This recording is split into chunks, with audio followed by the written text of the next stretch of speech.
Hello, I'm Coco, a hairless cat with more wrinkles than a wise old monk and more existential questions than a poet under a full moon.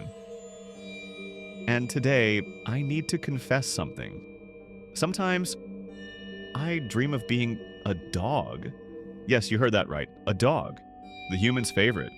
The hero of every family movie, the one who always gets treats, walks, and endless cuddles. Meanwhile, I'm the weird one. The bald cat that looks like it escaped from a Tim Burton movie. But what if things were different? What if I could be the main character for once? So, I started trying. Experiment 1. Barking. I stood in front of the mirror, puffed up my chest, and shouted, "Woof!" But what came out sounded more like a broken violin than a brave watchdog. Second attempt, fetch. My human threw the ball with pure joy. I ran, reached it, and then sat there, staring at it like an ancient fossil, because really, what self-respecting cat chases a squeaky yellow orb? Not me, thank you very much. Third attempt. Walking on a leash. Ah yes, the tragedy. My human strapped me into a harness and a leash, and I, noble descendant of the Sphynx, transformed into a tangled spaghetti noodle. 3 steps later, I was spinning like a carousel. Dogs walk with pride.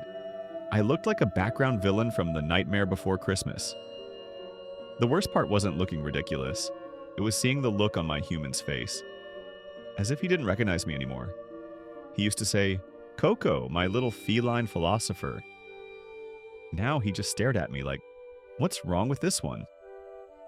Why is he barking like a flu-ridden duck? That's when the first truth hit me. When you try to be someone else, you risk losing the very thing that makes you unique. And that, my friend, hurts more than any twisted leash. But then, the second crisis arrived. Even bigger, even sadder. My human, confused by my dog-like behavior, started ignoring me. He stopped playing with me, stopped listening to my existential meows, and instead, he started watching dog videos on TikTok. Imagine my horror. Coco the cat, replaced by a dancing chihuahua.